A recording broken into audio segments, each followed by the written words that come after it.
అభిమాన నాయకుడు కంది శ్రీనివాస్ రెడ్డి గారికి మరి ఈరోజు మీ అందరి యొక్క అమూల్యమైన ఓటుతో గెలిచి మరి మండలిలో పట్టభద్రుల యొక్క సమస్యలు, నిరుద్యోగ యువకుల యొక్క సమస్యలు, ఉద్యోగుల యొక్క సమస్యలు మరి ప్రస్తావించే లక్ష్యంతో ఒక విద్యావేత్త నుంచి ఒక మరి సేవా కార్యక్రమంలో రాజకీయ నేతగా మారి ఈరోజు ఈ ఎన్నికల్లో నిలబడుతున్నటువంటి ఉట్కూరు నరేందర్ రెడ్డి గారికి, అదేవిధంగా ఎమ్మెల్సీ దండ విఠలన్న గారికి, బొజ్జు గారికి, మరి పెద్దలు గౌరవనీయులు మాజీ కేంద్ర మంత్రివర్యులు ఈ యొక్క పార్లమెంటును ఇప్పుడు ఎన్నికలలో సమన్వయం చేస్తున్నటువంటి వేణుగోపాలాచారి సార్ గారికి, అదేవిధంగా సత్తు గారికి, ముఖ్యంగా మా మిత్ర పక్షమైనటువంటి సిపిఐ నాయకులు ప్రభాకర్ రెడ్డి గారికి, నరేష్ గారికి, మరి అదేవిధంగా మన భోజారెడ్డి గారికి, సత్తు మల్లేష్ గారికి, గజేందర్ గారికి, సుగుణ గారికి, కృష్ణారెడ్డి గారికి,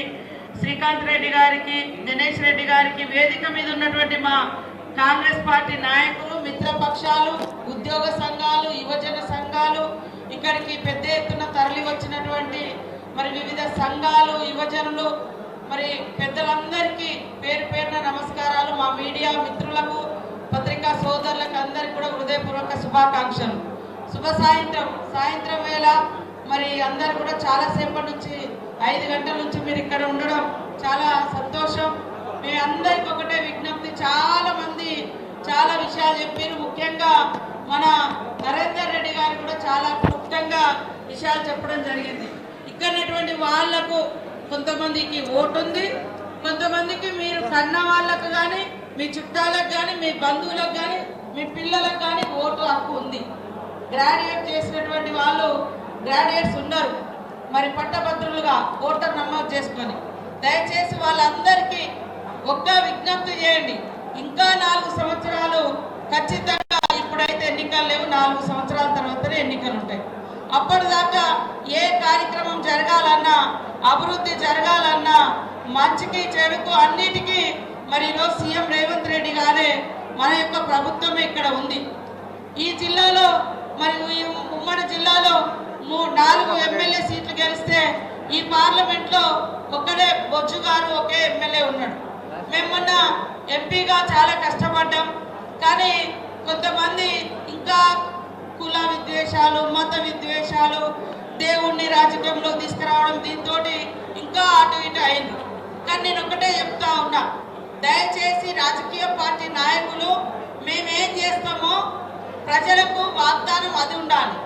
దేవుళ్ళు, మతాలు, కులాలు అనేది అది వ్యక్తిగత విశ్వాసం, వ్యక్తిగత నమ్మకం. అది గుండెల్లో ఉంటుంది, గుడిలో ఉంటుంది, మన ఇంట్లో ఉంటుంది.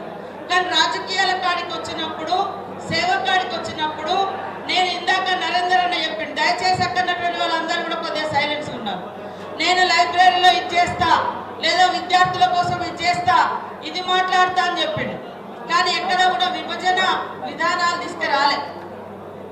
కాబట్టి ఈరోజు మనం చూస్తూ ఉన్నాం, కొంతమంది ఇవాళ రాహుల్ గాంధీ గారి కులమేది ఎస్ నేను చెప్తాను, వినండి. రాహుల్ గాంధీ గారి కులం గురించి, రాహుల్ గాంధీ గారి కులాన్ని ప్రస్తావించే ముందు రేవంత్ రెడ్డి గారు ఒక మాట ఏమన్నాడంటే, మోడీ గారు ఇవాళ ఆయన పుట్టినప్పుడు వాళ్ళ కులము బీసీ కాదు, ఆయన ముఖ్యమంత్రి అయిన తర్వాత, మోడీ గారు ముఖ్యమంత్రి అయిన తర్వాత వాళ్ళ కులాన్ని బీసీలో చేర్చిండ్రు. అందుకనే కులగణన మీద ఇంట్రెస్ట్ చూపుతలేడు. బీసీలకు దేశవ్యాప్తంగా కులాన్ని, బీసీల కులగణన చేపట్టాలని మా రాహుల్ గాంధీ గారు మాట్లాడితే మీరు చేయడం లేదు, మీకు నిజంగా బీసీల మీద చిత్తశుద్ధి లేదు. ఎందుకు అంటే మీరు పుట్టినప్పుడు మీ క్యాస్ట్ అందులో లేదు బీసీలల్లా. మీరు ముఖ్యమంత్రి అయిన తర్వాత గుజరాత్లో చేసుకున్నారు. ఇప్పుడు కూడా పిఎంఓ ఆఫీస్లో బీసీలకు అసలు ఆప్షనే లేదు.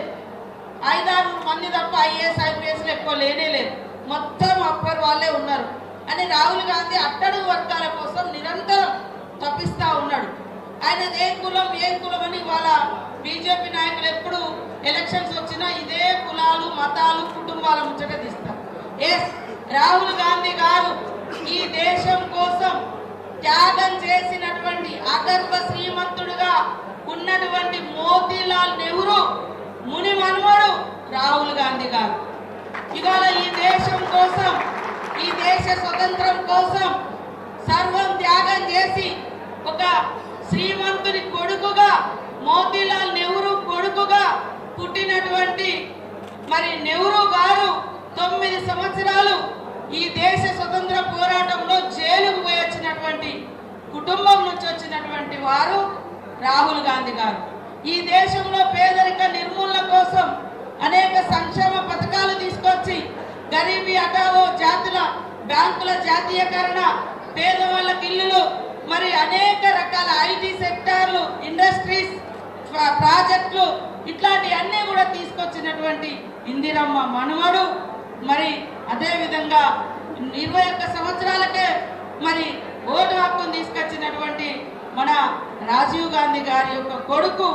మరి వాళ్ళ కుటుంబం అంటే ఏ కుటుంబం అంటే ఏ కులం అంటే అది త్యాగం అనేటువంటి కుటుంబంలో, త్యాగం అనేటువంటి కులంలో పుట్టిండు రాహుల్ గాంధీ గారు. మంచితనం, మానవత్వం అనేటువంటి మతంలో పుట్టిండు రాహుల్ గాంధీ గారు. ఈ రోజు అంతిమంగా ఈ దేశంలో అసమానతలు ఉండకూడదు, అట్టడుగు వర్గాలు కూడా ఉన్నత స్థాయిలోకి రావాలి అంటే ఎవరెంతో వాళ్ళ జనాభాను లెక్కిద్దాం, వాళ్ళకు తగ్గట్టుగా వాటాలు ఇచ్చి వాళ్ళను కూడా ఉన్నత స్థాయిలోకి తీసుకొచ్చి అంతిమంగా ఈ దేశము, ఈ రాష్ట్రము, ఈ సమాజము కులం మత అంతరాలు లేకుండా అందరం మనుషులమే అనేటువంటి ఒక సమాభావంతో, ఒక స్నేహభావంతో, ఒక మంచితనంతో, మానవత్వంతో ముందుకెళ్ళాలనేటువంటి ఆకాంక్షతో రాహుల్ గాంధీ గారు పనిచేస్తా ఉన్నారు. కానీ ఇవాళ రాహుల్ గాంధీ గారు దేశం కోసం మాట్లాడుతున్నాడు, రాహుల్ గాంధీ గారు అట్టడుగు వర్గాల అభివృద్ధి కోసం మాట్లాడతాడు. కానీ బీజేపీ వాళ్ళు ఆయన కులమేంది, ఆయన మతమేంది, ఈ వర్గమేంది, అరే 11 సంవత్సరాలైంది అధికారంలోకి వచ్చి, ఏం అభివృద్ధి చేసిరో చెప్పండి, ఏం చేస్తారో చెప్పండి. అది చెప్పకుండా మరి ఈ రకంగా కించపరిస్తే రాహుల్ గాంధీ గారికి అందరి యొక్క బిడ్డగా, అన్ని వర్గాలు, అన్ని మతాలు, అన్ని కులాల బిడ్డగా మరి ఆయన గౌరవించబడుతున్నాడు, స్వీకరించబడుతున్నాడు. అందుకనే త్యాగం అనేటువంటి కులంలో పుట్టిండు, మంచితనం, మానవత్వం అనేటువంటి మతంలో పుట్టిండయ్యా బండి సంజయ్. ఈరోజు మీరు కేంద్ర మంత్రులుగా ఈ రాష్ట్రానికి ఏం నిధులు ఇచ్చిరో ఒక్కసారి చెప్పండి. 10 సంవత్సరాలు 11 సంవత్సరాలు ఉన్నారు. ఇవాళ ఇక్కడ కూడా గతంలో కూడా ఎంపీ గెలిచిరు, ఎమ్మెల్యే గెలిచిరు, కేంద్రం నుంచి రూపాయి తీసుకురారు. కానీ మాట్లాడతారు సంవత్సరానికి 2 కోట్ల ఉద్యోగాలు ఇస్తా అన్నారు. ఇవాళ మేము గర్వంగా చెప్తున్నాం, కాంగ్రెస్ వచ్చిన సంవత్సరం లోపే స్థానిక ఎన్నికలు ఒక నెల 15 రోజుల్లో మరి వాయిదాలో పడ్డాయి. ఎందుకంటే బీసీలకు మనము మరి కులగణన చేసినాం. 42% వాళ్ళ యొక్క రిజర్వేషన్స్ రాజకీయంగా, ఉద్యోగపరంగా, ఉపాధి పరంగా మరి ఇవ్వాల్సిన అవసరం ఉంది. కాబట్టి దానికోసం ఎన్నికలు వాయిదా పడ్డాయి. కాబట్టి ఇది ఒక ఫ్రీ ఫైనల్ అనుకొని ప్రతి కార్యకర్త, ప్రతి ఓటర్ ఇంటికి వెళ్ళి ఖచ్చితంగా మీరు నిలబడ్డట్టుగానే ఓటు అడగండి. ఇవాళ మీరు ఏ పనులు చెప్పినా మేము చేస్తా ఉన్నాం, శాంక్షన్స్ ఇస్తా ఉన్నాం. నిన్న మొన్న కూడా మన వాళ్ళందరూ చాలా మంది 100 రోజుల పని అప్పుడు ఎన్ఆర్జీఎస్ వర్క్స్ కూడా చాలాసార్లు అడిగారు, బిల్లులు అని, బిల్లులు కూడా పడ్డాయి. అదేవిధంగా రుణమాఫీ అయింది, అదేవిధంగా రైతు భరోసా పడుతుంది, కూలీలకు కూడా 6,000 ఇస్తున్నాం, మహిళలకు మరి వడ్డీ లేని రుణాలు ఇస్తున్నాం, ఫ్రీ బస్ నడుస్తుంది, మరి ఇళ్లలో 200 యూనిట్ల కరెంటు నడుస్తుంది, వ్యవసాయానికి 24 గంటల కరెంట్ ఇస్తున్నాం. 500కు మీరు ఒక్కసారి ఆలోచించండి. బీజేపీ వాళ్ళు 1200 గ్యాస్ ఇస్తుంటే దేశంలో మనం 500కే ఇస్తున్నాం. మరి అభివృద్ధి కావాలా? కేవలం అక్షింతలో లేదా విద్వేషాలు లేదా విమర్శలకు ఓటేద్దామా? ఆలోచించండి. అదేవిధంగా ఏమనంటే మోడీ గారు కాంగ్రెస్ పార్టీ కుటుంబం. అయ్యా, అది త్యాగాల కుటుంబం, త్యాగాల వారసత్వాన్ని మోస్తూ 35 సంవత్సరాలైంది రాజీవ్ గాంధీ చచ్చిపోయి. రాజీవ్ గాంధీ గారు చనిపోయిన తర్వాత మళ్ళీ ఆ కుటుంబం నుంచి ఈ రోజు వరకు ఎవరు ఏ పదవులలో ప్రధానమంత్రులు కానీ, మంత్రులు కానీ, రాష్ట్రపతులు కానీ 3 సార్లు అవకాశం వచ్చినా ఆ పదవులలో లేరు. అయ్యా మోడీ గారు, మీరు ముఖ్యమంత్రిగా 3 సార్లు ఉంటుంది, 15-20 సంవత్సరాలు దాదాపు 3 సార్లు, మరి ప్రధానమంత్రిగా 3 సార్లు. ఇంకొక కుటుంబ పార్టీ అని మమ్మల్ని విమర్శిస్తున్నారు. ఇంకొక నాయకుడికి ఎందుకు అవకాశం ఇస్తలేవు? నువ్వెందుకు అవకాశం ఇస్తలేవు? అందుకని బీసీ సోదరులు కూడా ఎస్సీ ఎస్టీ బీసీ మైనార్టీ మహిళ అన్ని వర్గాలను కలుపుకొని అగ్రకులాలలో కూడా పేదలు ఉన్నారు, మరి కష్టాలలో ఉన్నారని వాళ్ళ కష్టాలను కూడా తీర్చాలన్నటువంటి లక్ష్యంతో ఈ కులం ఆ కులం కాకుండా సంక్షేమము పేదవాళ్ళకి ఇస్తున్నాము. మరి అవకాశాలు కింద ఉండేటువంటి వర్గాలను కూడా ఉన్నత స్థాయిలోకి తీసుకురావాలని సీఎం గారు కష్టపడతా ఉన్నాడు. ఒక రెడ్డి బిడ్డ అయినా కూడా అన్ని వర్గాలకు సామాజిక న్యాయం ఉండాలని వారు కష్టపడతా ఉన్నారు. కాబట్టి దయచేసి మీరందరూ కూడా ఒక్క అవకాశం ఈ జిల్లా నుంచి, ఈ ఉమ్మడి జిల్లా నుంచి ఒక్క అవకాశం మన నరేందర్ రెడ్డి గారికి ఇవ్వండి. ఖచ్చితంగా నేను ఇన్ఛార్జిగా ఉన్నా, నాకు కూడా ఒక బూస్ట్. నేను కూడా ఎంపీ అప్పుడు చాలా కష్టపడ్డాం, కానీ కొద్దిగా మరి ఈ పార్లమెంటు ఇక్కడ ఈ ఆదిలాబాద్ జిల్లాలో మంచి పోటీ ఇచ్చిర్రు, బాగా ఓట్లు వేయించారు. ఇక్కడ ఉన్నటువంటి ఇన్ఛార్జీలు, ఇక్కడ కష్టపడ్డటువంటి కార్యకర్తలందరికీ కూడా ధన్యవాదాలు.